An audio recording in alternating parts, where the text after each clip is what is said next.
A Polícia Militar divulgou nesta semana... Então vamos voltar. A Polícia Militar divulgou nesta semana uma estatística que mostra que, na comparação entre maio e junho de 2024, com o mesmo período deste ano, houve um aumento de 46% no número de prisões por furtos na região central de Juiz de Fora e bairros no entorno. No caso de arrombamentos e furtos com rompimento de obstáculos, houve um aumento de 24%. Por estes dados, a Polícia Militar mostra que há mais prisões do que furtos nessa modalidade. E a explicação é de que a maioria dos detidos não fica preso, o que aumenta a reincidência na prática do crime com o mesmo modus operandi. Neste nosso segundo encontro do podcast Arreda Pra Cá, vamos tratar da criminalidade na região central de Juiz de Fora, envolvendo furtos de cabos, arrombamentos, danos ao patrimônio. Trata-se de uma questão que afeta sobretudo as metrópoles, mas já não é estranha aos municípios de menor porte. Nas redes sociais é possível ver quase todos os dias as câmeras flagrando furtos de cabos e fios, com consequências sérias para a população. Bom, gente, para falar sobre esse tema, estão conosco o juiz titular da Vara de Execuções Criminais da Comarca de Juiz de Fora, Dr. Evaldo Gavaza, o sargento da Polícia Militar, Vitor Albuquerque, e o secretário de Segurança Urbana e Cidadania de Juiz de Fora, Fernando Tadeu Davi. A todos agradecemos por abrir espaço em suas agendas para essa conversa. Esse programa tem um apoio do Sindicomércio, da Câmara de Dirigentes Lojistas de Juiz de Fora, CDL, do Sindicato de Hotéis, Bares e Restaurantes de Juiz de Fora e do Sinteac, aos quais também agradecemos a confiança nesse projeto. Eu sou Ricardo Ribeiro. E eu, Paulo César Magela. Quero, antes de mais nada, pedir a você que acompanha esse podcast Arreda Pra Cá, já pedindo para você arredar para cá, que você curta, comente, participe conosco, compartilhe com seus amigos, as pessoas que você conhece, para a gente criar uma rede de comunicação muito interessante que a gente está abrindo aqui em Juiz de Fora, e a sua participação é fundamental. Bem, doutor Gavaza, Tadeu, sargento Albuquerque, a gente mostrou números agora há pouco, e a gente queria já primeiro assim, uma avaliação de vocês, porque não é um problema que está acontecendo só em Juiz de Fora, é uma demanda nacional. Mas como temos que cuidar da nossa aldeia, nós gostaríamos de saber de vocês, que são autoridades públicas, o que está sendo feito, porque hoje, de fato, principalmente no centro da cidade, é uma preocupação extrema, especialmente do setor comercial, porque é recorrente, é um arrombamento aqui, é um cabo arrebentado ali. E o pior desse tudo isso é que, às vezes, um simples corte num cabo pode comprometer um abastecimento de internet, pode comprometer uma cirurgia que esteja acontecendo por meio de conexão. Enfim, eu queria saber, eu e o Ricardo queremos saber o que vocês acham primeiro para a gente entrar então na nossa conversa. Então, na verdade, doutor Evaldo, prazer estar com o senhor, Albuquerque, Ricardo Ribeiro, PC, né, aos ouvintes aqui do podcast Arreda Pra Cá. Então, parabenizar vocês pela iniciativa. Na verdade, a gente tem estado preocupado, né, Albuquerque? A gente tem trabalhado, inclusive, estamos no desenvolvimento de um projeto piloto para o centro da cidade, de um monitoramento maior envolvendo câmeras de vigilância. Essas câmeras com tecnologia embarcada de reconhecimento facial com inteligência artificial. Uma parceria da iniciativa privada com o poder público, no sentido de que eles possam colocar as câmeras em funcionamento e nós lançarmos essas imagens nos nossos centros de monitoramento, que funcionam 24 horas. E a inteligência artificial, inclusive, ajuda nesse sentido, que também onde está correndo, pessoas passando em determinado horário da madrugada, tipo de pessoa, para que a gente possa, Ricardo, desestimular essa prática. Porque uma vez ela acontecida, né, doutor Evaldo, a gente, né, tem os trâmites normais da prisão, se for efetuada, do inquérito policial, do procedimento judicial e absolvição ou condenação ao final desse processo todo. Então, isso ajudaria no desestímulo dessas pessoas cometerem esse tipo de crime, porque realmente, PC, é muito complicado, né? Pode ter uma cirurgia sendo feita e você pode intervir por um roubo de cabo e ela não ocorrer. Então, é um primeiro passo nesse sentido, dentre outras ações que a Polícia Militar desenvolve, né, e que a Prefeitura também vem desenvolvendo, juntamente com o Estado e com o Governo Federal.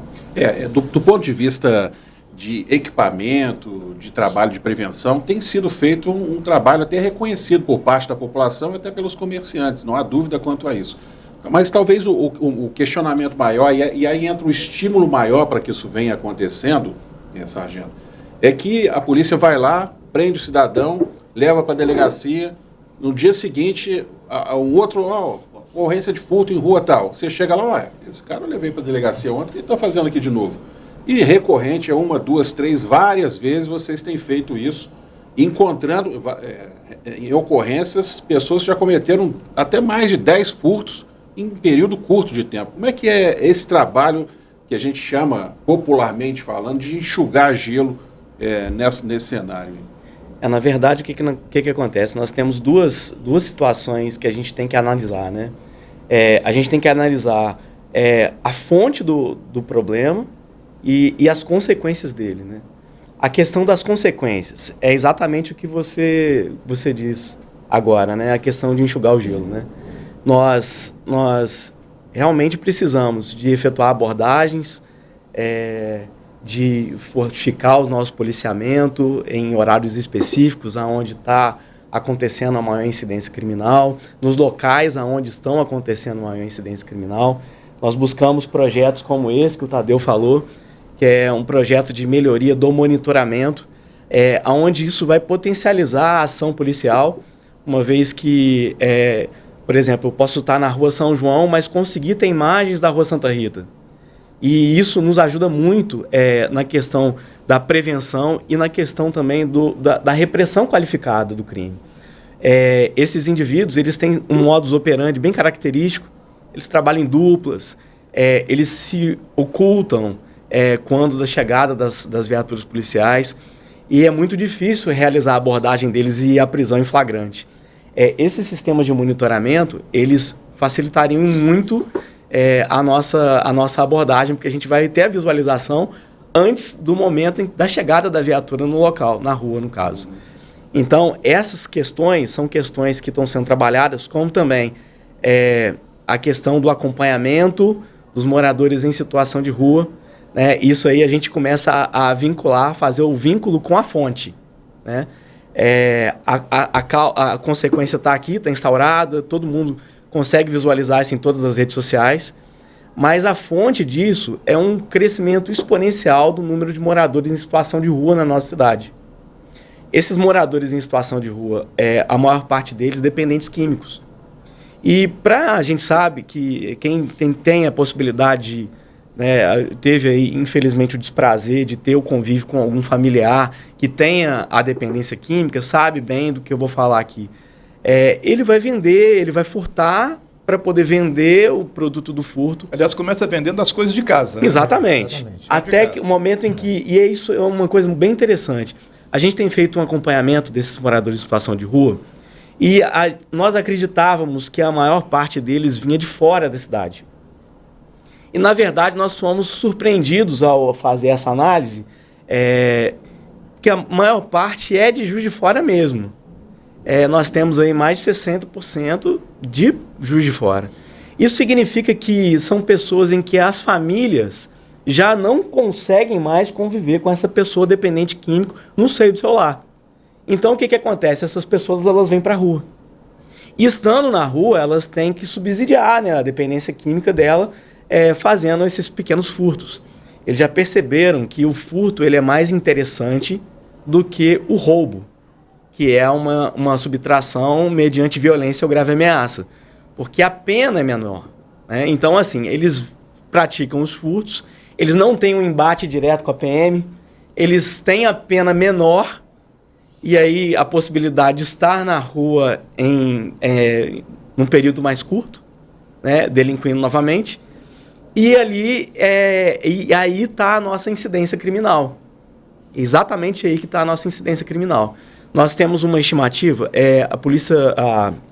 a Prefeitura de Juiz de Fora, junto com a Universidade Federal de Juiz de Fora, em 2016, fez um levantamento do número de moradores em situação de rua. E nesse censo, constatou que haviam 483 moradores em situação de rua em Juiz de Fora. Isso, 2016. 2016. Em 2022, o mesmo censo foi realizado. e esse número passou para 803, né? Um aumento enorme. Em 2020, nós tivemos aí 2020, 21, 22, o advento da Covid-19. No Brasil inteiro, há estatísticas que mostram isso, houve um crescimento muito grande de moradores em situação de rua após a pandemia.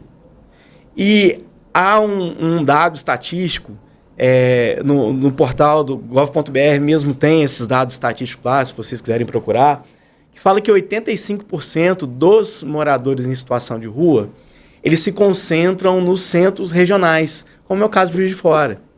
Então, o que nós temos hoje? Uma estimativa de cerca de 1.200 moradores em situação de rua em Juiz de Fora, com 93% deles, aproximadamente, dependentes químicos. Então, há uma possibilidade muito grande desses indivíduos, né, serem os autores de delitos, principalmente da questão dos furtos nas regiões centrais. E o que a gente tem percebido é que não são furtos como um todo, são modalidades de furtos específicas. É o furto mediante arrombamento, né, porque eles aproveitam a parte da madrugada para poder fazer isso, justamente por causa da facilidade em praticar essa ação, uma vez que o comércio está todo fechado no período da noite, né? E eles fazem também o furto de cabeamentos. Geralmente esses cabeamentos eles estão inseridos em alguma caixa, e eles fazem o rompimento desse obstáculo para poder conseguir fazer os furtos. Agora, ô sargento, nós vamos voltar a esse tema, porque se alguém vende é porque alguém compra. Sim. Nós vamos chegar nesse assunto. Mas eu queria trazer o doutor Gavaza para a mesa também, porque há sempre aquele questionamento. A gente prende, a justiça solta. Você já deve ter ouvido isso 1000 vezes, né, doutor? É quase que um dogma, né? Exatamente. Assim, trazer mais uma vez. O grande problema é que as nossas estruturas elas foram desatualizadas. A lei de execução penal, ela prevê as modalidades, os degraus de cumprimento de pena. O regime fechado, o regime semiaberto, o regime aberto, né, o livramento condicional. Esses regimes hoje, os que funcionam efetivamente, o que funciona é só o regime fechado. Hoje, todo preso que está no regime aberto, ele deveria estar na casa de albergado, à noite.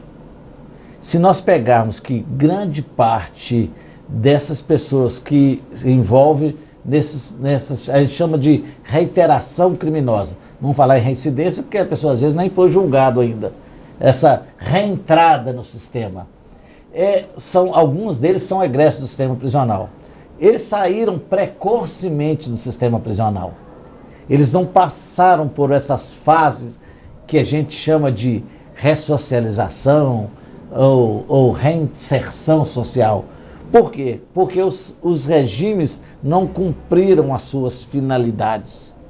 E aí o Estado, pela ineficiência estatal de cumprimento daquelas regras que estão previstas na lei de execução penal, faz com que o juiz da execução penal tenha que adiantar a saída do cárcere.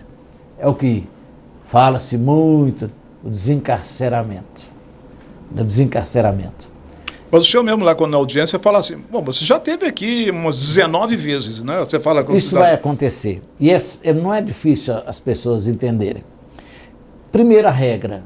A regra básica é de que a prisão efetivamente só deve acontecer com a sentença penal condenatória em razão daquele que nós todos gozamos, que é o princípio da presunção de inocência. Ok? Muito bem. Existe a possibilidade da prisão antes da condenação? Sim, é a chamada prisão preventiva. A prisão preventiva ela é reservada àqueles casos de gravidade, para evitar reiteração, a reiteração de agressão a bens jurídicos protegidos, salvaguardar provas, para o sujeito não ficar coagindo testemunhas, escondendo provas, né? E aqueles casos para garantia da ordem pública, daqueles crimes de uma repercussão acima do que é o natural, que a sociedade está acostumada. Vou usar um exemplo simples para saber. Uma coisa é um sujeito numa briga de bar se envolver e ali sair uma altercação, uma tentativa de homicídio, é uma coisa. Outra coisa é um sujeito que entra dentro de casa, mata a esposa, os filhos e mata outra pessoa. Qual o clamor, qual o peso social? É óbvio que são dois fatos graves, mas esse fato grave do segundo que eu relatei, ele exige uma ação mais enérgica. Mas aí, nessa toada, a gente imagina que em qualquer país do mundo, a prisão antes da condenação, ela é uma exceção. E nosso problema é, nós prendemos pouco ou prendemos muito? Esse é um fato. Nós prendemos muito. Não, pelos números que a gente falou E agora na mal. abertura, a gente prendeu muita coisa. Mal. Vocês prenderam muita gente. Prendemos muito, mas prendemos na hora equivocada. Nós estamos trazendo a resposta penal para a prisão preventiva, para a prisão cautelar. E na hora do sujeito cumprir a pena, ele vai para a rua. E passando por um filtro de um sistema prisional de fomento à criminalidade. É fácil entender. Os números de hoje, Juiz de Fora. Nós temos hoje 3.000 dados de julho. 3.000 pessoas presas, 3.001 pessoas presas. Dessas 3.000, 991 estão aguardando julgamento. Eles são no Ceresp, né? Estão no Ceresp. Pode ser no Ceresp e Sim. também nas outras, assim, no presídio Mas feminino. não estão na penitenciária, porque lá já são Isso. com pena transitada e Isso, julgados. mas na penitenciária também tem presos provisórios. Para arredondar um terço, então. Isso. Em regime fechado, 1.408. Em regime semiaberto, 612. São números muito discrepantes. Esses números deveriam ser mais altos no regime fechado, mais altos no regime semiaberto e mais baixos nos presos provisórios. Mas está faltando um aqui, eu falei que são 3 sistemas, fechado, semiaberto e aberto. Onde é que está o aberto nessas? Está na rua. Ele não está na casa de albergado. A casa de albergado de Juiz de Fora foi desativada, não existe mais.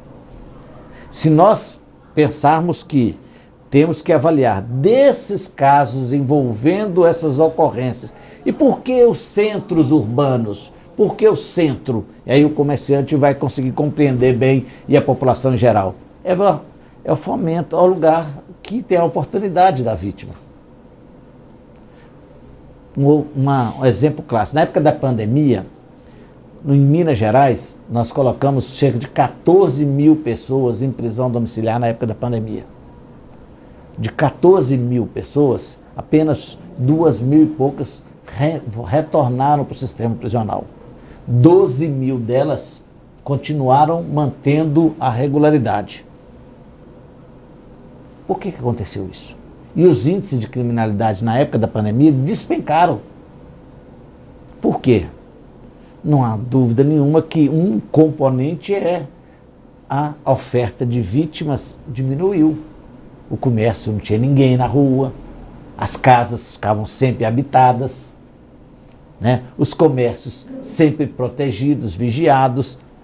Então, é um problema que a gente precisa pensar que nós estamos começando a errar em alguns pontos. Se nós conseguirmos identificar quem são esses que praticam esses furtos reiterados. São moradores de rua?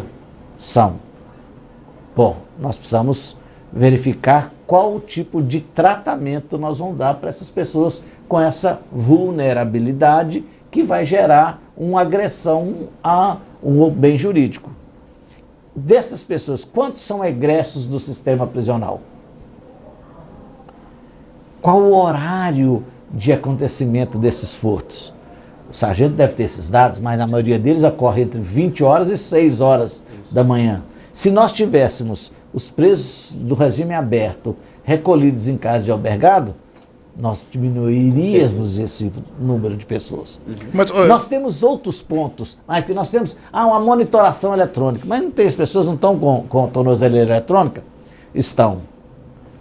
Hoje eu fui fazer uma reunião em outro ponto da cidade, meu celular não funcionou, não tinha algum lugar ponto aqui de sombra. As Mas, doutor, tornozeleiras não funcionam. pelo que a E gente aí, a monitoração, nós temos problemas técnicos. A gente está percebendo que nós temos dois problemas aqui. Um social Isso. e o outro da instância criminal também, da Isso. legislação. A nossa preocupação aqui, eu acho que todos, inclusive, que estão nos acompanhando, é qual a saída para esse problema. O senhor não tem como, por causa da estrutura do sistema, de resolver essa questão. E os agentes da segurança, tanto a Guarda Municipal quanto a polícia, também assim, vão lá, prende e o senhor é induzido pela própria circunstância a liberar. Qual que é a saída, então? Retornar os equipamentos, ou seja, fazer com que esses equipamentos, essas estruturas que são estruturas de cumprimento de pena, voltem a funcionar para que esses componentes, que são componentes que fomentam essas estatísticas negativas de aumento de criminalidade, diminuam. Nós vamos tratar bem do sistema prisional, que é o caso que da minha área de conhecimento. Minha área de conhecimento. Se nós identificarmos quem são essas pessoas que se envolveram no crime lá na vara de execução penal, nós temos audiências toda semana, 10, 20, 30, de audiências que a gente chama de justificação de pessoas que cometeram chamada falta grave durante a execução da pena. Dentre as faltas graves, o envolvimento, não é condenação não, é o simples envolvimento e fato definido como crime, faz com que essa pessoa seja regredida naquele benefício. Se ele está no regime aberto, ele vai voltar para o semiaberto. Se ele está no regime semiaberto, ele vai voltar para o regime fechado. Se ele está no livramento condicional, ele vai voltar para dentro do regime anterior que ele estava no livramento condicional. Então nós precisamos identificar qual que é o nosso problema dessas pessoas que atacam um bem jurídico alheio. Quantos deles são egressos do sistema prisional? Bom, esses são quais regimes que eles estavam? Eles estavam em regime semiaberto domiciliar e tiveram uma recaída? Eles estavam em regime aberto domiciliar e infringiram as regras? Eles estavam em livramento condicional e infringiram as regras? Se nós conseguirmos identificar essas pessoas, e esses números são perfeitamente identificáveis, porque há ocorrências policiais, há entradas na delegacia de polícia, há registros na vara de criminais e na vara de execução penal, nós conseguimos fazer assim, bom, o que nós podemos fazer? Bom, nós temos que voltar com que essas pessoas cumpram esses regimes na forma que a lei estabelece. Como é que faz o regime semiaberto? Dorme no presídio, sai para trabalhar e retorna à noite. Qual que é a regra no regime semiaberto? Sai para trabalhar em empresas parceiras, empresas públicas parceiras, em obras públicas, não em empregadores particulares. Hoje, o sistema prisional não oferece vaga de trabalho para a pessoa que está no regime semiaberto. Aí ele chega, doutor, eu quero trabalhar, eu preciso trabalhar. A lei diz que no regime semiaberto é obrigação do preso trabalhar. Aí eu não tenho a vaga, mas eu tenho um sujeito lá fora que me emprega. Bom, aquilo que o Estado deveria fazer, não faz, o particular faz. Só que o particular, hoje, existe um componente, que é uma realidade que nós temos que enfrentar, que é um componente de uma criminalidade organizada aqui do lado de fora. Com atividades empresariais, com atividades que dão suporte. Por isso que quando o crime é organizado, o Estado não pode ser desorganizado. Esse é o nosso problema. Nós estamos experimentando a desorganização das estruturas do sistema penitenciário e quem sofre? As duas pontas da corda. Foram muito felizes vocês chamaram a Polícia Militar, que é o que está na linha de frente da prevenção e repressão. E a vara de execução penal é a última ponta da corda. Quem que cai primeiro quando no cabo de guerra um de nós dois fraqueja? O que está na ponta. É o primeiro, o que cai. Não é o primeiro que está na frente, é o que está lá no fundo é o que cai. Os dois aqui são os dois vértices de sofrimento, de tensão. O juiz criminal ele fica no meio ali e ele é o marisco. É o marisco entre os dois, o rochedo e o mar. É o juiz criminal. Porque ele não tem saída. Como é que eu vou fazer para manter uma pessoa... O Seresp tem uma capacidade, só para vocês terem uma ideia, de 523 pessoas. Tem 1.011. Bom, Não socializa ninguém assim. Não. Como é que vai socializar, ressocializar, ou até inserir, que às vezes as pessoas nem inseridas no contexto social, se você não tem a capacidade de dar uma cama para cada preso. Aqui em Juiz de Fora tinha um juiz, e aí o Ricardo não era nem nascido ainda, mas chama João Sidney Alves Afonso. Ele dizia que o sistema penitenciário hoje é a universidade do crime. Porque mistura-se um apenado de pequena monta com um chefão. O resultado. O que é? O chefão ele não vai não vai ficar bonzinho, mas este que está aqui ele tem a tendência a piorar a sua situação. Então nós estamos quase que num impasse institucional em relação à política de segurança do Brasil. A lei. Aí quando eu vejo assim, o parâmetro bom é a lei. A lei é o parâmetro bom. É fácil? Não é difícil entender o aumento da criminalidade dentro das unidades prisionais. O regime fechado, nós temos aqui. A lei diz que no regime fechado as celas deverão ser individuais. Você imagina mas isso é só na teoria do Brasil, né? É o que está na lei. Mas aí o que eu estou falando, o nosso problema é de cumprimento da lei. E nós reclamamos de quem descumpre a lei penal e nós descumprimos as leis de organização do Estado. Então, assim, filosoficamente, nós estamos falando de descumprimento de parte a parte. É aquela coisa, no direito civil, isso é muito fácil entender. Se eu devesse alguma coisa para o Tadeu, Tadeu, eu vou te entregar a chave, o celular, e você vai me pagar R$1.000. Aí eu falo, Tadeu, tá, mano, então me entrega os R$1.000 que eu te pago, me dá o celular que eu te pago os R$1.000. Aí eu falei, não, você tem que me pagar primeiro. Eu falei, não, você tem que me pagar. Aí se ele entrar na justiça, não, eu quero receber o celular. O que o juiz vai fazer? Você não pode obrigar uma parte a cumprir o contrato sem antes cumprir a sua. Então nós temos duas partes descumpridoras de direito. Aí nós vamos falar de uma figura muito maior do que essa, que é a figura chamada de direitos humanos. Duas partes que infringem as regras de direito humano. O sujeito que delinque, que ofende o bem jurídico alheio, ele ofende o direito humano que aquela pessoa tem, de propriedade, de incolumidade física, de incolumidade de todo sentido.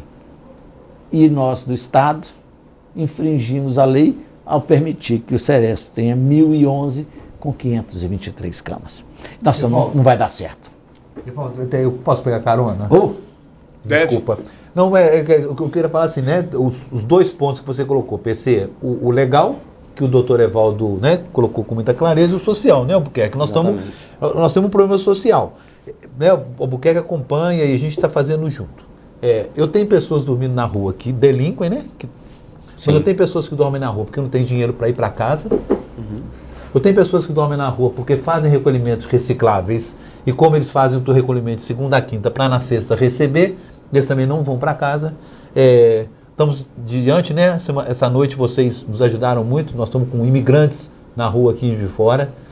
Então, esse problema ele vai se avolumando.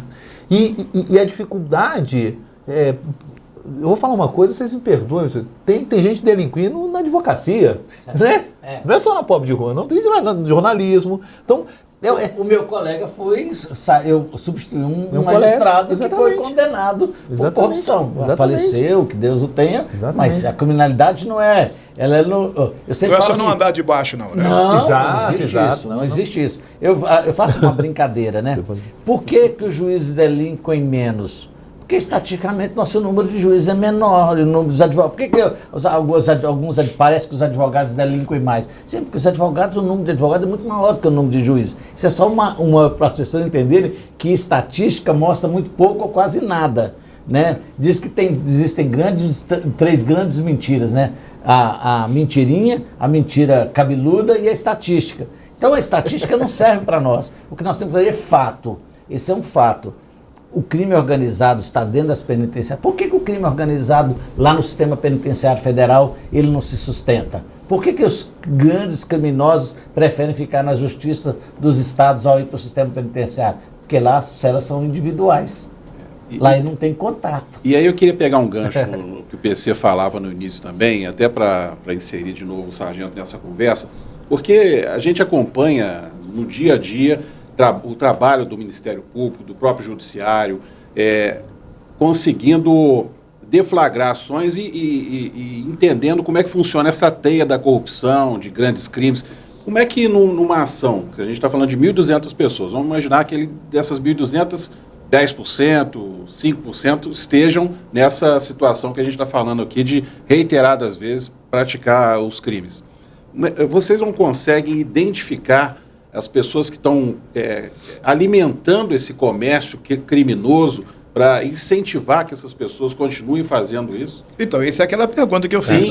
Se eles estão vendendo, é porque tem alguém comprando. Isso, exatamente. E até mercado, lei de mercado. E até em cima disso, em cima dessa pergunta, você acredita, dentro da sua experiência nesse trabalho, que há alguém alimentando isso, fomentando essas pessoas a fazer isso para se beneficiar, ou elas fazem isso com o propósito delas mesmas, no sentido de comprar comprar uma droga, uma bebida, dentro do que você já falou inicialmente? A questão é a seguinte, eu vou complementar um pouquinho. O Excelência trouxe para nós alguns dados e é importante a gente falar um pouco sobre eles. Nós estamos fazendo um acompanhamento individualizado de todos os moradores em situação de rua. É um projeto que está se iniciando, está nas fases iniciais, e a ideia é que nós venhamos a distinguir exatamente essas questões. Quem é aquele que é um transgressor contumaz da prática de crime contra o patrimônio, quem é dependente, quem não é dependente, quem tá ali por um problema social que realmente precisa de um acompanhamento. E a gente começou a fazer esse trabalho. Nós temos feito entrevistas com os moradores em situação de rua. Essas entrevistas, isso já vem a gente está pegando por base um projeto que já está sendo desenvolvido em Belo Horizonte. E o que a gente tem percebido? Mais de 70% desses moradores em situação de rua, eles são egressos do sistema prisional. Uma boa parte deles, 93%, são dependentes químicos. E na hora que nós apuramos, nós pegamos essa entrevista e, além dos dados que a gente apura ali, que é a declaração dos indivíduos, nós também fazemos comparação com sistemas que nós já temos, com as ocorrências anteriores, e nós conseguimos daí, então, estabelecer um nível de vulnerabilidade social daquele indivíduo. E nós passamos, então, a fazer um trabalho junto com as outras instituições para que esses indivíduos recebam a atenção devida de acordo com a sua necessidade. Então, se o indivíduo é dependente químico, o que eu tenho que fazer? Eu tenho que tratar a dependência química dele. Porque não adianta, como a Excelência trouxe para a gente aqui, o número de vagas, um número que ele nem trouxe, inclusive, que é um número mais assustador ainda. O número de mandados de prisão que estão expedidos, que não foram cumpridos ainda, que são muito maiores ainda. Ou seja, teríamos que construir muitos mais presídios, muito mais casas do albergado, muito mais estrutura penitenciária para receber as pessoas que estão sendo presas. E o sistema está superlotado, isso é fato. A grande questão é por que eles estão indo para o sistema penitenciário. Esse indivíduo que a gente já consegue, hoje nós temos, através das ocorrências policiais, condição de dizer que a maioria dos furtos que têm sido realizados, dos arrombamentos, furto de cabeamento, que têm sido realizados no centro da cidade, nos bairros em volta do centro, os autores são moradores em situação de rua. Nós conseguimos identificá-los através das ocorrências, nós realizamos as prisões deles, isso é comprovado. E nós sabemos, inclusive, aonde eles vendem o material. Pois é, então, em vez de prender esse cidadão que está fazendo não é reincidência, repetindo o crime, vamos ficar por aí, o que compra geralmente é uma pessoa que tem um potencial econômico muito maior, que tem também bons advogados para defendê-los. Como é que vocês agem nesse sentido? Aí eu volto, é claro que o doutor é de execuções, mas mesmo assim, como a justiça, de um modo geral, deve agir? Ô, Luciano, eu vou te dar um exemplo que aconteceu há um tempo atrás. Nós estávamos trabalhando na madrugada e nós encontramos um cidadão com uma roda de um carro, a roda mesmo, de um carro, carregando a roda, um morador em situação de rua, carregando a roda de um carro a caminho de um dos pontos que a gente sabe que são pontos de compra de mercadorias recicladas. E quando nós abordamos esse indivíduo, ele falou assim, não, eu ganhei essa roda. Sabe que ele não ganhou essa roda? Ninguém vai dar uma roda para um morador em situação de rua na madrugada. Nós procuramos em todos os lugares possíveis. Eu passei a madrugada toda, até na parte da manhã, para tentar localizar um carro que estivesse sem uma roda. Por quê? Para que eu tenha crime, eu tenho que ter a autoria, tem que ter materialidade. a materialidade, mas eu tenho que ter uma outra coisa muito importante, a vítima. O crime de receptação é um crime que está vinculado ao crime de furto. Para que eu tenha receptação, eu tenho que ter tido um furto anterior, ou um roubo anterior, um outro crime contra o patrimônio anteriormente. Para que eu prenda o receptador, eu tenho que ter o flagrante do crime do furto e eu tenho que ter o flagrante do crime da receptação.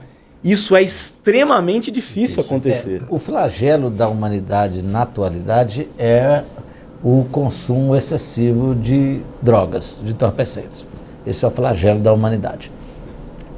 E o dilema é, vamos vencer essa disputa? Eu acho que a inteligência policial, a inteligência da segurança pública, ela tem um papel muito importante nisso. Essa identificação, o que está acontecendo, que tipo de objeto, o celular, né? Isso é o inferno da polícia.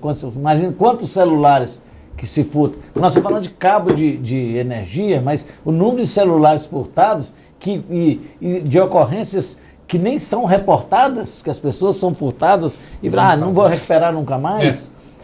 Então, a inteligência é o sinal. Porque o que está acontecendo? É difícil compreender que tem algum autor de furto, que tem alguém que vai adquirir, tem um receptador. Eu acho que eu não tenho nenhum receptador preso na unidade prisional até hoje. Eu não estou lembrado de ver alguém, a não ser que seja um grande receptador. Porque não houve esse flagrante tipificado nessas duas pontas. Exatamente. Nós E a temos pena que ter é muito as pequena. vítimas. E a pena é muito pequena. E o problema não é de pena, o problema é de efetivo cumprimento. Não adianta ter uma pena grande se eu tenho benefícios, a gente fala benefícios, mas são direitos subjetivos. Progressões com um curto espaço de tempo, porque os equipamentos estão deteriorados. Remissão por leitura. Aí o preso. A remissão por leitura é um instrumento fantástico. O livro nos leva a viajar sem sair do lugar, a educar o caráter, a forjar nossos modos. Mas será que a leitura dentro do cárcere está sendo utilizado para isso ou para bater o dia de pena pelo livro lido? Essa é uma situação que nós precisamos pensar. Leitura qualificada ou leitura para diminuir o tempo de hospedagem? Porque eu disse isso ao governador. Governador, sistema prisional é igual a energia fotovoltaica. Tem que botar dinheiro para economizar. Se essa roda não parar de girar, dentro em pouco tempo, nós estamos falando de 991, mais 1.400 e nós não teremos mais presos do regime semiaberto dentro das unidades prisionais. Só teremos regime fechado e provisórios. Grandes cidades já experimentam isso. Uberlândia. Todo preso em Uberlândia que vai para o regime semiaberto, ele vai para o monitoramento eletrônico, para a tornozeleira. Que crime? Qualquer crime. Homicídio, tráfico, entorpecente, organização criminosa. Qualquer crime. Por quê? Porque não há mais vaga no sistema prisional. Então nós temos que retomar as nossas bases. É a mesma coisa que no casamento começa a dar bom, o que nós juramos lá no início do matrimônio? Qual que é a nossa jura no sistema prisional? Qual que é o nosso compromisso das forças de justiça e de segurança? O grande problema é que vocês querem, não pode trazer o juiz para esse sistema de segurança, porque nós temos que ficar distantes. Porque se o juiz começar a participar, ele começa a ficar autoritário. E aí, quando ficar autoritário, ele vai começar a trazer a resposta penal para o juiz. A vontade da população para o juiz espelha-se naquilo que está escrito na lei. Porque para a população a visão é outra. Quando uma pessoa comete um crime e é presa em flagrante e vai para o sistema, no imaginário popular. Foi ele que cometeu o crime, foi apanhado e já está cumprindo a pena. Mas não houve o juiz da formação de culpa. Não é assim que procede. Você está trazendo a resposta penal que deveria vir para o sistema prisional, no regime fechado, no regime semiaberto, no regime aberto, para a prisão provisória. E aí o que acontece? Esse que furtou uma picanha no supermercado Bahamas, que furtou o celular numa loja, que furtou o cabo, aí ele vai quando ele chegar às condenações, se ele estiver no sistema, preso, aí ele fala assim, bom, já tem direito a um benefício, agora você vai para a rua. No momento dele pagar a pena, ele já vai para a rua. É uma coisa de dizer para o devedor, na hora, tá aqui, não, agora você não precisa, não, porque já cumpriu. Espera aqui, então você me cobrou a dívida antes mesmo de estar consolidada a minha dívida? Essa é a verdade do sistema. O que nós precisamos fazer é entender, precisamos dar alguns passos atrás, restabelecer parâmetros que a lei já restabelece, os voluntarismos, acabar com isso. Qual que é a regra? A regra é essa, vale para você, vale para você, vale para mim. A regra é ruim. Poder Legislativo, vamos lá, o comerciante, a magistratura, no contexto da consulta por audiências públicas, olha, precisamos mudar essa regra. E aí entra o outro grande problema, que é um tema para um outro programa, a gente não vai nem tem como aprofundar sobre isso, porque quando as pessoas percebem, e os criminosos, a população de modo geral, os criminosos principalmente, percebem que as leis e as instituições já não estão funcionando, sensação de insegurança. Também, além da sensação de insegurança, abre-se espaço para as milícias, como já acontece muito no Rio, como em alguns pontos de Juiz de Fora já há criminosos punindo pessoas para evitar a presença da polícia nessas comunidades.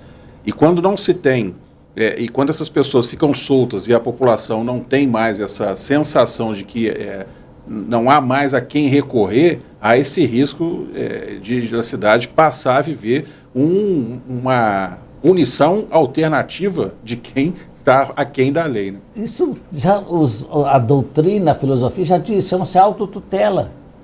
O Estado, quando toma para si o monopólio da aplicação da justiça, ele tem que aplicar a justiça de forma como a lei estabelece, porque senão ele vai estabelecer a autotutela. As pessoas vão se autotutelar. É o linchamento, é a milícia que vai tomar conta. O crime organizado nas comunidades, os índices de criminalidade, de crimes patrimoniais dentro das comunidades são reduzidíssimos. Por quê? Porque o crime organizado, se não for aquela modalidade de crime que se pratica, se não for seu nicho de negócio, ele não permite. Onde tem tráfico, por exemplo, não tem roubo, nem furto, porque senão vai espantar o cliente. E eles vêm fazer o furto no centro, nos centros comerciais. Eu queria pegar... Desculpa. Eu queria pegar uma coisa, só voltar, né? Por exemplo, o sargento Buquerque falou muito bem sobre a questão das operações, né? Eu queria só dar um dado, PC. Essa operação, né, EFESTO, né, feito por vários agentes de segurança, instituições de segurança, fiscalização. Quando nós fizemos a primeira operação, me parece que foi logo ali saindo da pandemia. No Ferro Velho, você fala. Sim. Isso. Nós identificamos muita tampa da Cesama roubada, de telefonia, né? Um caminhão, não enchemos, não, mas ficou muita coisa. Fios.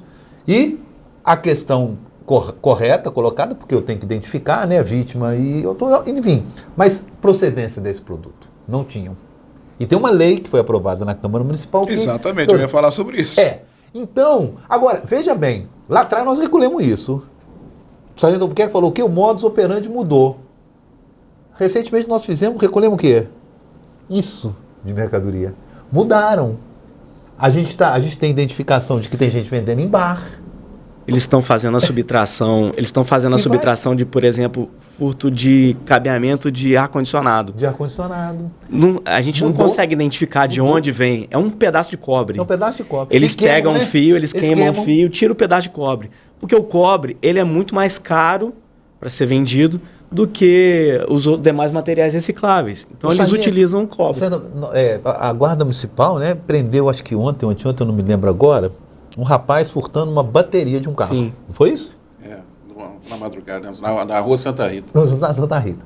Ele vai por baixo do carro, o PC puxa o cabo de aço, aí rebenta o cabo de aço e o porta-mala abre. O porta-mala, o capô. Abre. Ele rouba e vende por 50, 60 reais, né? Por peso, né? Por peso aquilo ali. E aí, assim... Esse indivíduo foi preso há 2 semanas atrás pelo mesmo furto de bateria. Exatamente. Então, deixa eu fazer o papel do comerciante que foi furtado aqui e teve um prejuízo grande. O que eu faço? Se eu bater na porta do Dr. Evaldo no fórum, eu bato na porta do Tadeu lá na prefeitura, o disco 190, eu não vou resolver meu problema. Vou ficar com prejuízo, vou pagar. Quem eu recorro? Nós estamos no mato sem cachorro eu tenho uma sugestão, assim, que é bem interessante. Assim, a gente tem que lembrar de uma coisa. Que isso até é uma coisa importante para retransmitir para o cidadão de Juiz de Fora. Nós vivemos hoje numa cidade extremamente segura. Nós vivemos numa cidade em que o índice de crimes violentos é muito pequeno, muito pequeno. Nós não estamos aqui discutindo quantas mortes, quantos crimes contra o patrimônio mediante violência ou grave ameaça, quantos sequestros, quantos estupros. Nós estamos aqui discutindo situações em que o indivíduo ele evita o contato com a vítima para que ele venha a ter o objeto, produto da res furtiva lá, faça a subtração. Então, assim, a gente vive numa cidade extremamente tranquila. O que acontece é que esses furtos contra o patrimônio, principalmente quando eles acontecem com o comércio envolvido, e hoje com as redes sociais, há uma repercussão muito grande. E assim, é muito ruim o comerciante, na hora que chega de manhã e vê a porta do seu estabelecimento comercial arrombado, ou muitas vezes recebe uma ligação da Polícia Militar de madrugada, né? Vem cá porque a gente precisa de você aqui. Isso é muito ruim. E esse ponto é um ponto que a gente precisa crescer. Porque essas mudanças de lei e tudo mais que tem acontecido, né? O nosso querido doutor Evaldo aqui trouxe muito bem para nós, algumas coisas eu acho que podem ser melhoradas por aqui, né? Para a gente tentar trazer uma resposta à população. Uma das que foi sugerido, doutor, até numa reunião que a gente fez lá na CDL, no mês de maio, foi que o morador em situação de rua, a maior parte desses delitos tem sido praticado por eles, já é uma constatação. Esses indivíduos, a maior parte deles são egressos do sistema prisional, também é uma constatação, né? E aí, o que é interessante? Para que haja benefícios, tanto a saída na audiência de custódia, quanto na liberdade provisória, no livramento condicional, nas progressões de regime em si, saídas temporárias, o que for. O Código de Processo Penal ele tem uma regra específica que é a residência fixa. E esses cidadãos, eles não têm residência fixa. Eles chegam lá e declaram uma residência. E não tem como, né, o Poder Judiciário ter essa informação lá. Isso é autodeclaratório. Imagina o juiz lá, ele tendo que tendo que interromper a audiência para fazer com que o oficial de justiça procure aquele endereço declarado por ele. Isso é algo difícil. Isso é algo difícil e que iria fazer uma demora muito maior nos processos, nos julgamentos, né? E atrasar os processos. Mas seria interessante, de repente, o compartilhamento dessas informações, que é algo que a gente está propondo nesse projeto. Nós estamos levantando os moradores em situação de rua, acompanhando esses indivíduos, né? E a nossa ideia é inserir no aplicativo tanto a Polícia Militar, quanto a Prefeitura, quanto a Promotoria de Justiça, quanto o Poder Judiciário, para que na hora que o magistrado pegar lá e for fazer o julgamento, ele ter acesso através desse aplicativo que nós estaremos, né, todos nós estaremos inseridos, informações sobre esse indivíduo, inclusive os lugares onde ele tem permanecido, os locais onde ele tem dormido, porque nesse aplicativo todos os envolvidos terão capacidade de fazer lançamentos. Você acha que isso fica pronto quando? É um projeto que já está em andamento, nós já estamos fazendo as entrevistas, já estamos fazendo esse acompanhamento. Em breve nós estaremos expandindo isso, né, para inserindo os demais órgãos, né, que são muito importantes principalmente os órgãos de persecução criminal e os órgãos que possam ajudar no tratamento. Porque, por exemplo, nós temos um caso que eu gostaria de falar.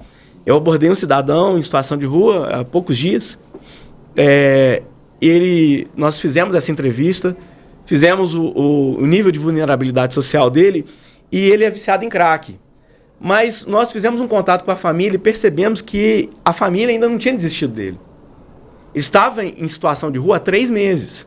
Ou seja, pouco tempo em situação de rua. É muito mais fácil de eu tirar um cidadão que tem pouco tempo em situação de rua das ruas do que um indivíduo que tem mais tempo.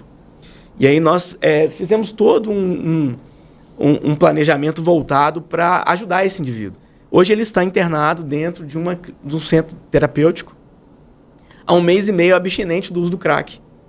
Se você pegar a foto, a imagem dele no dia da abordagem e a imagem dele hoje, é uma outra pessoa. E esse indivíduo é um eletricista dos bons. Inclusive, nós buscamos isso como referência.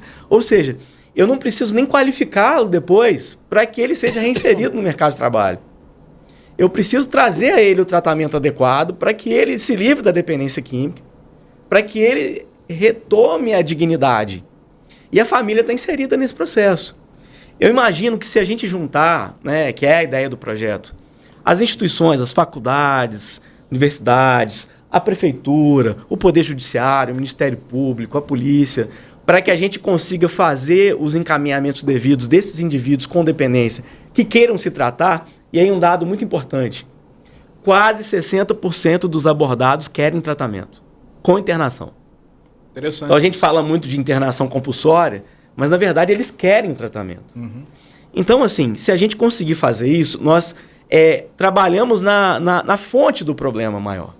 E, paralelamente a isso, né, doutor, essa situação de a Polícia Militar ajudar ao Poder Judiciário a ter informação sobre a residência desse indivíduo, já é um ponto essencial para a gente começar a trabalhar a outra ponta da linha, né?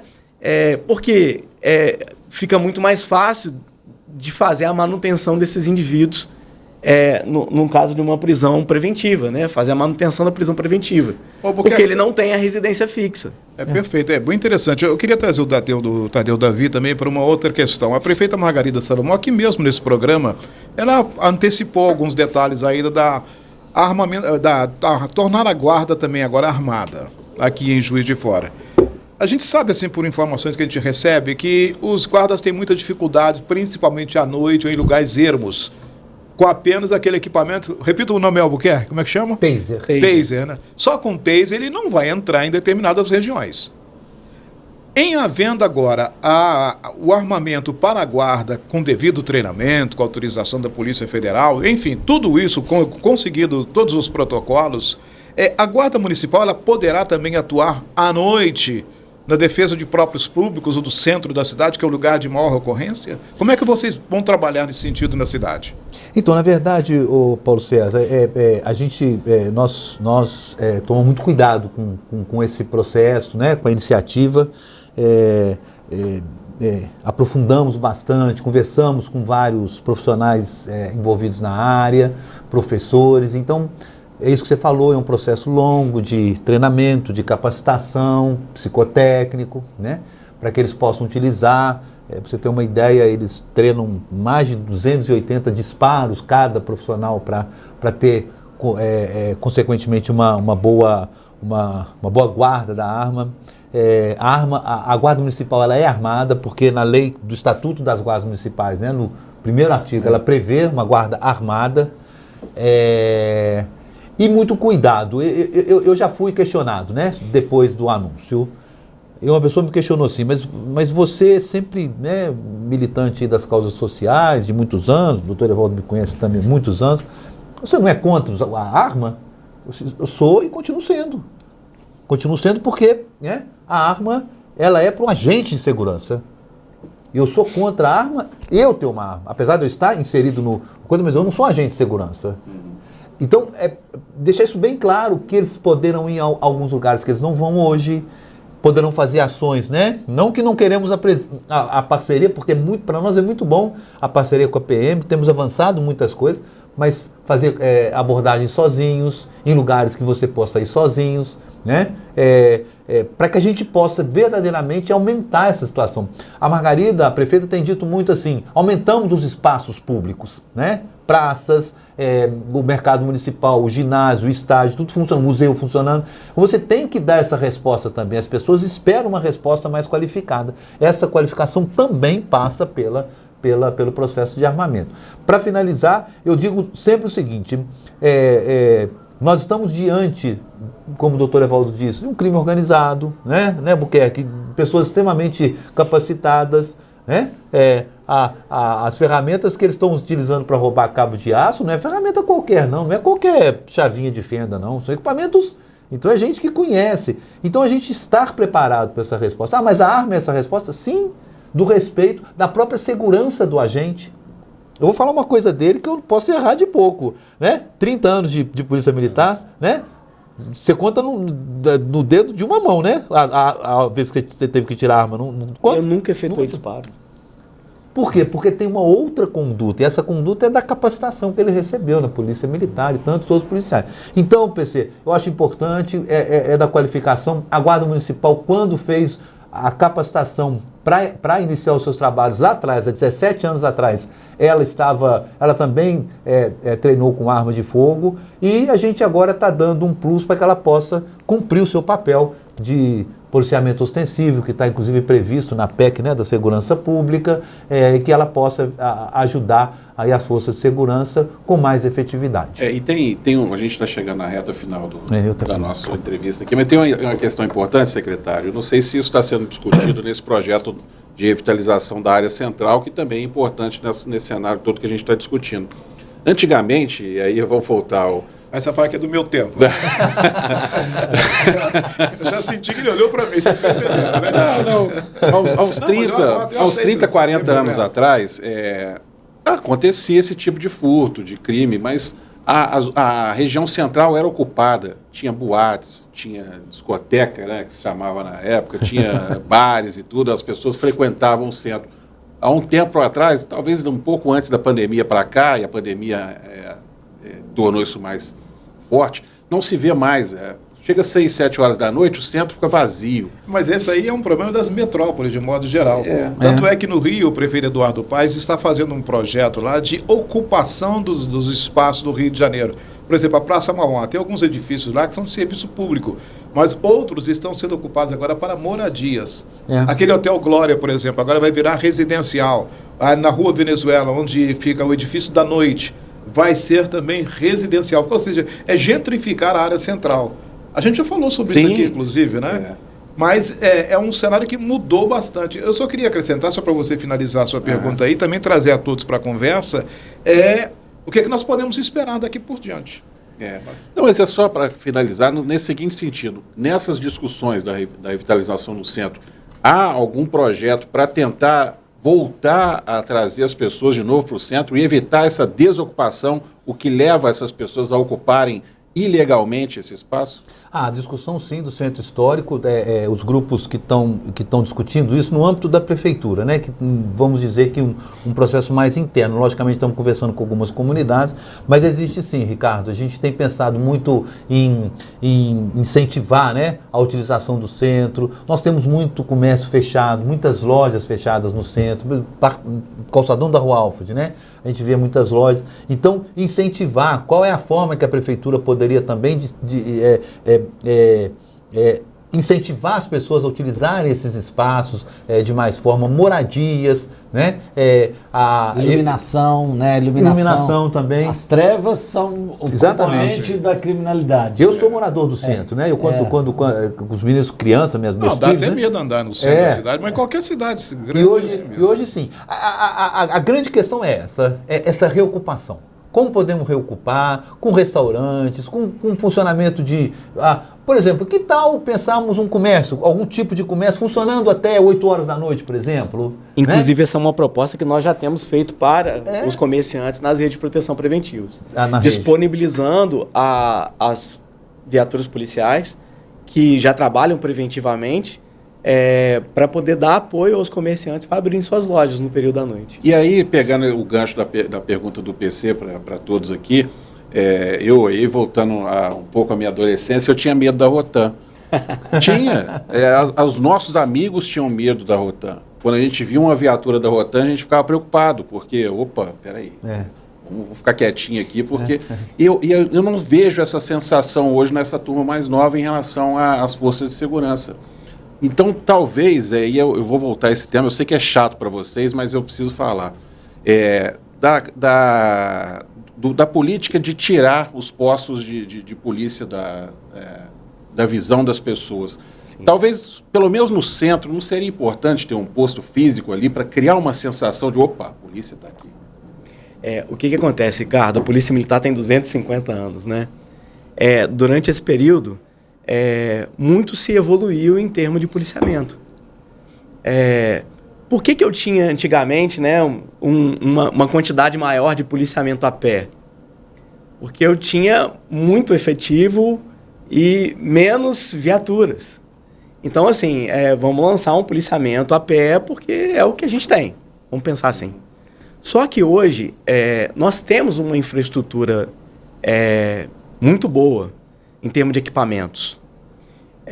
E isso, nós ganhamos isso ao longo do tempo. E o que acontece? O indivíduo, se você pensar numa modalidade de crime de furto, vamos pensar Rua Getúlio Vargas, Avenida Getúlio Vargas. Há uma incidência de furtos na Avenida Getúlio Vargas. Qual é a maior incidência de furtos ali? São nos pontos de ônibus, que ficam superlotados. Se eu utilizar uma viatura ali, fazendo passagens periódicas, eu vou conseguir coibir com eficácia aqueles furtos? Não. Então, ali é um local onde eu tenho que fazer um emprego de policiamento a pé, como inclusive temos feito. E tem gerado um grande resultado, com a redução de índices criminais ali naquela região. Mas parece que houve uma medida impedindo que ele ande sozinho. Tem que andar em dupla. Tem que andar no mínimo em dupla. Mas é muito interessante, porque é um tipo de policiamento voltado para aquele tipo de situação específica. Agora, quando eu falo de um policiamento na madrugada para coibir arrombamentos, o tempo que eu levar para fazer uma ronda, por exemplo, a pé, fazer um patrulhamento a pé, e o tempo que eu levo para fazer um patrulhamento com a viatura para passar naquele mesmo local de novo, esses indivíduos eles levam menos de 3 minutos para praticar um arrombamento. É a média, menos de 3 minutos. Então, o policiamento a pé, por exemplo, ele é muito menos eficaz. Muito menos eficaz do que o policiamento motorizado nesse sentido. E como a gente está em franca evolução, esse ponto que o Tadeu falou, de colocar as câmeras de monitoramento com inteligência artificial ligadas nos sistemas das corporações, aonde a gente consiga identificar, através dos alertas que são emitidos por ela, o indivíduo com passagens policiais com crimes contra o patrimônio, vai fazer com que eu consiga fazer uma abordagem pontual naquele cidadão e prevenir a prática criminal antes que a incidência criminal aconteça. Porque o que a gente quer hoje não é que a gente consiga fazer a prisão do indivíduo e levar esse indivíduo para o sistema prisional que já está abarrotado. O que a gente quer hoje é prevenir para que ele não consiga praticar o crime. Essa é a ideia da Polícia Militar hoje. Por isso que hoje a visão que as pessoas têm do policial é muito diferente do que tinha antigamente. Porque a polícia hoje ela também atua de forma repressiva. Esses dias mesmo nós mostramos isso. Realizamos aí 10 prisões de autores em flagrante delito pela prática desses crimes de arrombamento, nos últimos 5 dias. Então a parte repressiva, quando necessária, ela tem que funcionar. Mas a gente trabalha hoje muito mais preventivamente do que repressivamente. E isso está fazendo com que as pessoas mudem a visão que tem da Polícia Militar. Hoje, o que eu mais quero, e o que a Polícia Militar quer, é que o cidadão tenha aquela parceria conosco, aquele desejo de contribuir com a segurança. Se o cidadão hoje, que mora no local, que conhece o que é normal e o que é adverso naquele local, se ela se tornar os meus olhos naquele local, a gente vai potencializar muito a nossa capacidade de prevenção criminal. O cidadão olha para você e fala assim, sargento, vai me prender de novo? Você sabe que eu vou ficar solto? Pô. Isso acontece muito. Você até se conhece. Mas tem que ter equilíbrio. Albuquerque. O que eu não posso os números. é exatamente isso, mas o que eu não posso é levar em consideração aquela fala dele e deixar de fazer a prisão. Exatamente. Porque eu sou a barreira, né? Quando digo polícia militar, Sim. eu sou a barreira entre a sociedade com a ordem pública garantida e um cidadão que quer subtrair dela algo. Se eu pensar que eu já prendi esse cara ontem, hoje vou prender ele de novo, daqui a pouquinho, vou desistir, deixa esse cara solto aí e deixa ver o que vai dar. Se eu pensar desse jeito... Depois vai virar uma condenação. Isso que as Exatamente. pessoas têm que entender. A audiência de custódia virou a demonização. Em todo lugar no mundo tem audiência. O nome audiência de custódia é um nome horroroso. Em qualquer lugar do mundo chama audiência de apresentação. Toda pessoa presa, em qualquer lugar do mundo, dos mais autoritários e mais liberais, a pessoa presa é apresentada à autoridade. Em Portugal é apresentada ao promotor de justiça. Aí o promotor de justiça faz a triagem. Esse deve ficar preso e aí ele pede ao juiz a manutenção da prisão. Esse não deve ficar preso, recebe uma medida cautelar. Então, se nós mudarmos audiência de apresentação de audiência de custódia, o nome de custódia é horroroso, né? E aí criou-se uma demonização da audiência de custódia. Parece que quando soltou, não, aquele processo, o sujeito ficou assim, então acabou, rasgou. Não, você vai responder por esse processo. A conta vai chegar. A conta vai chegar. O problema, quando a conta chegar, é o sistema prisional. O sistema prisional está superlotado. Por quê? Ele está subdimensionado? Parece-me que o sistema prisional está subdimensionado. A nossa população aumentou. Quais são os índices de criminalidade nos últimos anos? Qual a curvatura de criminalidade? Se eu tenho uma curvatura de criminalidade, eu preciso de equipamentos de repressão e de prevenção. A sanção acompanha a norma, assim como a sombra acompanha o corpo. Crime e castigo. Crime sem castigo é só crime. Esse é o nosso problema. O que nós podemos fazer? A gente é propositivo, senão nós ficamos como reclamões aqui, murmurando, o nosso fechamento é exatamente esse. O que nós vamos fazer? No sistema prisional, da minha parte, o que o sistema prisional pode fazer? Nós estamos falando do poder judiciário. O sistema prisional é gerido pelo poder executivo, mas é nosso poder irmão. O poder legislativo, o poder judiciário são poderes irmãos. Eles não são conflitantes. São três irmãos que desempenham papéis diferentes, mas têm que conviver harmonicamente. E o judiciário tem um papel importante nisso. O sistema prisional de Juiz de Fora. Como é que nós vamos reverter esse quadro dessas pessoas que passaram pelo sistema, retornaram por ela, ou estão ainda do lado de fora praticando ilícitos e ainda não retornaram? Vamos corrigir as nossas estruturas prisionais, atacando o cerne da questão, adaptando o sistema, modernizando o sistema para a nossa atualidade dentro daquilo que a lei prevê. Gente, nós estamos abrindo cela com cadeado. Se eu falar assim, eu quero pagar R$100 aqui para cada cadeado que aparecer aqui, vocês não vão ganhar nada, que não deve ter nenhum cadeado aqui. E nós estamos abrindo porta de cela com cadeado. Qualquer casa é um portão eletrônico, você aperta, você põe uma senha, abre. O policial penal está na guarita, o sujeito é míope, tem astigmatismo, ele tem a hipermetropia, ele está numa guarita, vendo o quê? Se nós temos a tecnologia, infravermelho, calor, tudo que ele pode enxergar, o policial penal pode sair de um sistema de monitoração de inteligência para a atuação no sistema prisional. A telefonia dentro do sistema prisional, gente, tem telefone que só falta botar uma loja dentro de aparelho celular dentro do sistema prisional. Nós não conseguimos bloquear a comunicação interna dentro do sistema. a droga, o tráfico de droga dentro do sistema prisional. Mas isso tudo porque as nossas estruturas básicas não foram respeitadas. Eu não tenho um preso do regime fechado por cela que eu consigo vigiar. Agora eu ponho... Gente, há pouco tempo eu fiquei... Eu falo isso com alguma... com alguma facilidade, porque eu fui coordenador do sistema carcerário de Minas Gerais, do Tribunal de Justiça do CNJ, durante 3 anos. Então eu conheço todas as prisões do estado de Minas Gerais. Então o que nós precisamos fazer é o seguinte, precisamos repensar. E vamos, como é que faz? Doutor, isso é impossível. Então vamos fazer devagar? Vamos começar? Eu consigo fazer a reforma da minha casa toda? Não. Então vou começar pelo quarto do meu filho mais vulnerável. Eu começo um aqui, faço outro ali.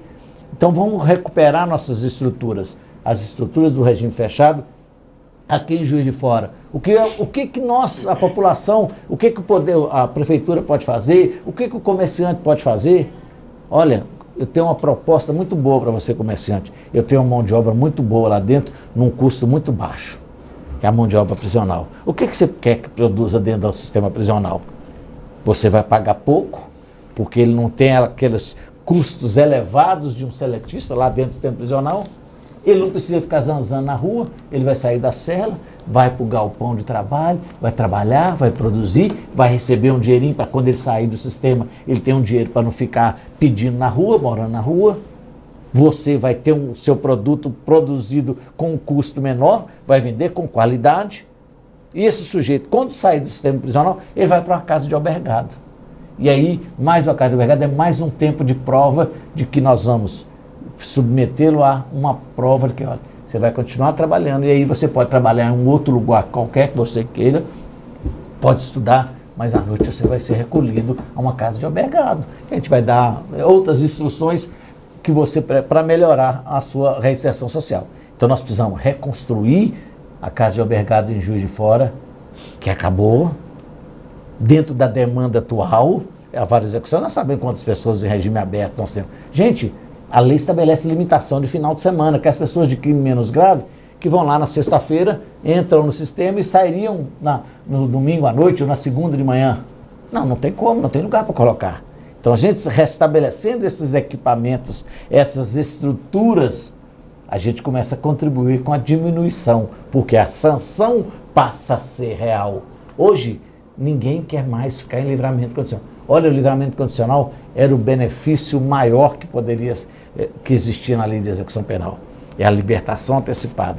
O sujeito que cumpria a pena, tranquilo, sem nenhum... Hoje ele não quer ir para o livramento condicional. Ele quer ir para o regime aberto. Sabe por quê? Porque no regime, o livramento condicional, as regras são mesmo, está todo mundo em casa, domiciliar. No livramento condicional, se ele assim, a minha carne é fraca, eu vou cair.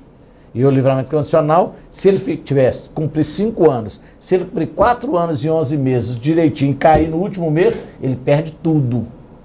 Aí eu não, fico no regime aberto, porque eu só dou um passozinho para trás, que é o regime semiaberto. Então, é restabelecer essas estruturas. Isso é possível ser feito dentro do nosso aqui de casa. Como? Nós temos tantos prédios públicos abandonados, que quantos prédios públicos que a prefeitura está executando aí porque não paga IPTU.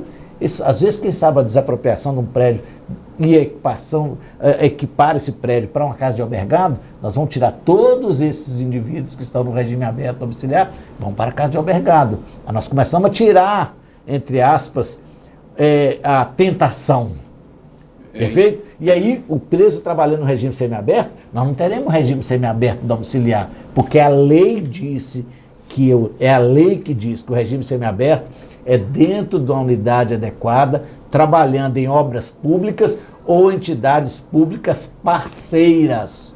Não é trabalhando para empregador particular, não é lavando carro, é o sujeito trabalhando na concessionária de serviço público. No DENLUP, nós já tivemos muitas pessoas trabalhando em outras escolas, pintando escola todo final de ano, limpando praças, cuidando de outros. Então, a mão de obra prisional, o sujeito tem que aprender, vai aprender o ofício. Ah, mas eu não sei fazer nada. Você vai aprender, todo mundo aprende. Nós estamos falando de educação é aprendizado.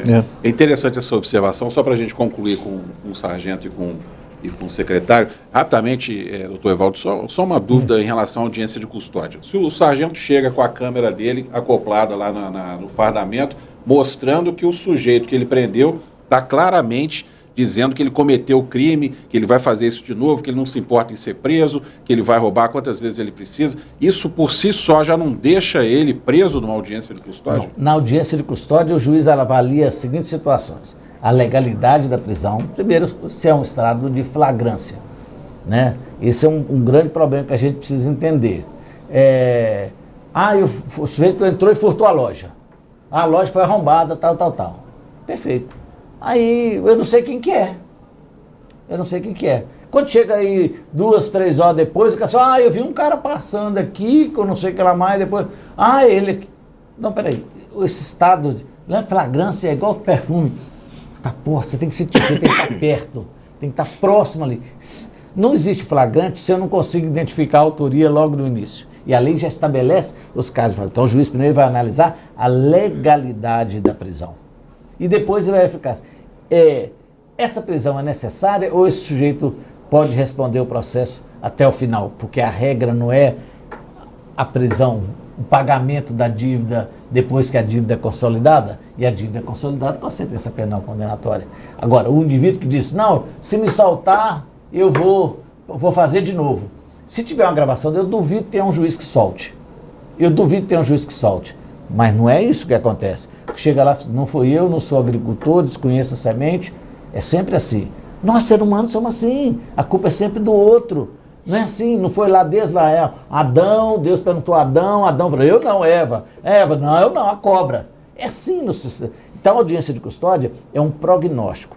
Para que eu vou manter alguém preso hoje, se ele condenado vai ficar solto? Qual a lógica disso? Qual que é a pena mínima? Qual que é o crime que ele cometeu? Ele cometeu um crime de furto, pena de 1 a 5 anos. Quais os antecedentes criminais ele tem? Antecedente criminal é sentença criminal condenatória não transitada em julgado. Sentença criminal anterior condenatória transitada em julgado é reincidência. Esse sujeito vai para um regime mais gravoso. Tem antecedentes criminais? Não tem. Muito provavelmente ele vai receber uma pena próxima do mínimo. Se ele for recebendo a próxima do mínimo, 1 ano. Para que eu...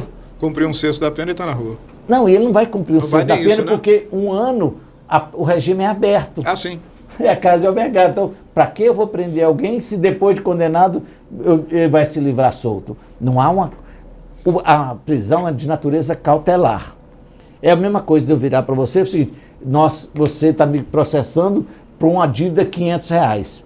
Eu vou lá e te cobro 1.000, para no final te devolver 500. Não, você tem que me... Não pode, a coisa tem que ser proporcional. Então, essa proporcionalidade. Então, a audiência de custódia tem vários... Vocês querem ver um negócio que é os crimes de violência doméstica? Nos crimes de violência doméstica, as audiências de custódia, dificilmente o sujeito consegue uma liberdade na violência doméstica. O alto índice de cumprimento de pena e violência doméstica. É verdade. A pena é pequena, o sujeito fica preso muito tempo, e quando ele é condenado, quando ele não cumpriu a pena toda, ele cumpriu quase 90% dela. Está acontecendo alguma coisa errada. Se uma pessoa que tira a vida de outro, ele não fica preso 90% da pena que ele foi condenado. E alguém que pratica esse tipo de crime paga 90% da pena que ele foi apenado, há uma distorção aí. Ou seja, viu que nós estamos perdendo parâmetros? Nós estamos perdendo parâmetros de punição, nós estamos punindo severamente uns e não punindo outros. A seletividade, isso é uma realidade dos tribunais com relação ao tráfico de droga, né?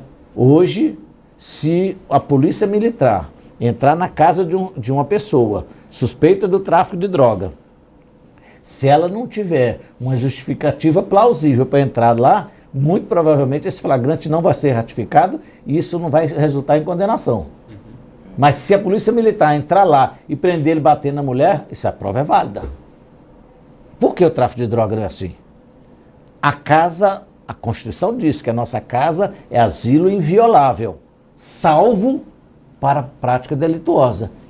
Custa-me crer que o legislador constitucional tenha concedido à minha casa, ou à sua casa, o nosso recinto sagrado de nossa família, um lugar, uma autorização, uma imunidade para a prática delituosa. Então, essa é uma crítica que se faz à atualidade. Não, nós estamos na era dos direitos que Norberto Bobbio falava. Mas essa contrapartida dos deveres é que está faltando um pouquinho. O Estado precisa entender que ele precisa, com inteligência, e cumprir o que está na lei.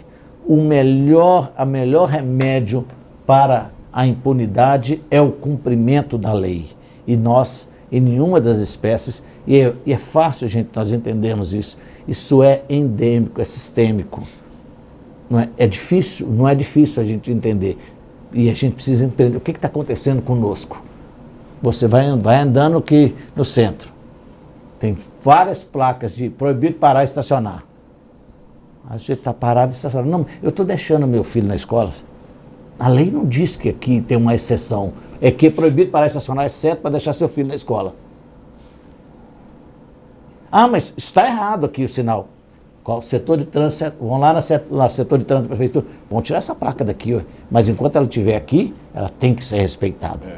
Então o nosso problema é de respeito às leis. De parte de quem? De todo mundo. De todos nós, cidadãos. Secretário, suas considerações finais aí, diante da responsabilidade, né, e do que a prefeitura pode trabalhar também no sentido de melhorar o cenário. Agradecer primeiro a oportunidade, né, Paulo César Ricardo, meus companheiros de debate aqui, doutor Evaldo e Sargento Albuquerque, e dizer que a Prefeitura tem trabalhado com relação a essa questão da segurança, né? Eu anotei alguns dados aqui, né? Quase 30% de furtos, proporção 21, 24, de diminuição. Há mais prisões, né? Mais prisões, 46%. Mas há diminuição. Não sou de furto de veículos. Por que tem diminuição de furto de veículos? Nós temos um sistema de câmeras hoje de Juiz de Fora, o cercamento eletrônico, que vou dizer perfeito, mas é muito bom. A Prefeitura tem essa preocupação, tem trabalhado nesse sentido. Eu acho que a gente precisa reafirmar o tempo inteiro que a lei precisa ser cumprida. Com toda certeza. Doa quem doer. Doa quem doer. Agora, nós precisamos também dar oportunidade para as pessoas. Eu acho que a Prefeitura tem que trabalhar nesse sentido. Né? Logicamente não é o Judiciário, não é a Polícia. A Prefeitura tem que... E ela se arvora nesse compromisso. Para mim, é importante. A segurança hoje, o cercamento eletrônico, né? As câmeras de vídeo monitoramento, tudo isso vai ajudar. Isso ajuda muito porque a gente precisa realmente... preocupar, né? A pessoa que não enxerga bem na mureta, observando, não tem condição nenhuma. A gente tem essa condição, nós temos um centro de monitoramento perfeito. A Polícia Militar conhece, está sempre lá no São Mateus, nos ajudando, investigando, olhando. Então, eu acho que a gente está num momento de auspicioso, que a gente pode avançar. O crime está aí, está acontecendo, né? Nós estamos conversando. Eu fiquei 3 anos e meio na SMU. Eu sei muito bem o que o doutor Evaldo está falando. Quantas vezes, mas eu só parei aqui para deixar meu filho, você não pode parar aqui. Aí eu parei um pouquinho na calçada, mas você vai ser multado. A pessoa que faz um pequeno tráfico também é para sustentar a família. A desculpa é a mesma. Exatamente. Então, a desculpa é a mesma. Estou sustentando a minha família. Não, eu sustento lícito. Lícito, não pode passar. Lícito. Então... É o descumprimento da lei, desculpa. Isso não tem problema não, mas enfim, eu acho que agradecer, eu acho que a gente está trabalhando muito com relação a isso, investindo em tecnologia, inteligência artificial para que a gente possa avançar numa cidade mais segura para todos e todas. Albuquerque. Eu queria agradecer a oportunidade também e dizer que, como o Meritíssimo falou, né, as instituições elas estão conversando, isso é muito bom, né, porque... coisas que podem ser trabalhadas juntas, já iniciamos esse processo, né? E a nossa, como a Polícia Militar, né, ela está sempre à disposição do cidadão. Nós temos toda uma formatação hoje para poder conseguir, através de dados estatísticos, levantar a incidência criminal, aonde ela está acontecendo, quais são os horários, e também medir através das redes de proteção preventiva a sensação de segurança da população. E com isso, nós conseguimos trabalhar operações e ações que são mais eficazes. Esses dias, por exemplo, nós tivemos um exemplo disso. Houve um aumento, né, do número de arrombamentos e furto de cabeamento. Nós já iniciamos uma realocação de efetivos para que a gente consiga dar uma resposta rápida. E nos últimos 2 dias, né, nós já percebemos uma queda significativa dessa modalidade criminal. Então, assim, a resposta está sendo dada. Aí, como, né, amplamente foi dito aqui hoje, a interação entre os órgãos é que vai ser a solução para a gente conseguir buscar soluções em comum, para atingir a fonte dos problemas. Bom, Sargento Albuquerque, Vitor Albuquerque da Polícia Militar, secretário de Segurança Urbana e Cidadania, Fernando Tadeu Davi, e ao juiz Evaldo Cavazos, quero agradecer a gentileza de vocês em participar conosco dessa discussão e permita agradecer em especial aqui ao juiz, porque por um simples motivo. A gente está sempre conversando com a Polícia Militar e com o Executivo também, mas é extremamente importante esse espaço que o Judiciário abre para entrar nesse debate e que poucas vezes a gente vê justiça seja feita, a gente trazer aí a opinião pública, aos olhos da população, uma explanação tão bem colocada para que elas possam entender um pouco melhor sobre leis, sobre determinadas terminologias que são ditas na imprensa, inclusive, e quando chegam no ouvido dessas pessoas, elas não conseguem diferenciar o que é, mesmo hoje temos tantos caminhos para fazer isso, como o Google, como o ChatGPT e tudo mais, mas elas não têm uma consciência e um entendimento do que realmente é. Então, em especial, quero agradecer a gentileza em abrir a sua agenda e discutir conosco aqui esse tema tão importante e caro, né, para a cidade nesse momento. À disposição. O Poder Judiciário não é aquele poder mais encastelado, né? Apesar dos ternos escuros, dos ambientes diferentes, mas nós somos integrantes da população, não nos envolvemos porque esse distanciamento do magistrado é uma garantia da imparcialidade. É porque vai chegar a ele depois, né? Isso, é a garantia da imparcialidade, mas não quer dizer que a gente não deva se comunicar, né? Todas as vezes, quantas vezes fizer necessário, a gente vem aqui. E isso são os dados, são verdades. A gente não vai debater opiniões, porque o magistrado ele não debate opiniões. Mesmo porque quando a gente no sistema judiciário, o juiz sempre fala por último. Então, falar por último é sempre bom, que a gente sempre tem a última palavra. Isso só não funciona na minha casa, porque na minha casa a última palavra não é minha. Acho que na casa de todos nós aqui. Então, assim, não tem que agradecer, não. Obrigado. É uma obrigação do Poder Judiciário, né, da transparência. Nós temos que falar, a gente não vai falar de processo, nós vamos falar do o que está acontecendo, e esclarecer das coisas. Por que as coisas acontecem? Gente, isso não tem muita dificuldade, né? A lei é o parâmetro. A lei é o parâmetro, a lei é o parâmetro. Nós precisamos recuperar aquilo que é básico, o respeito.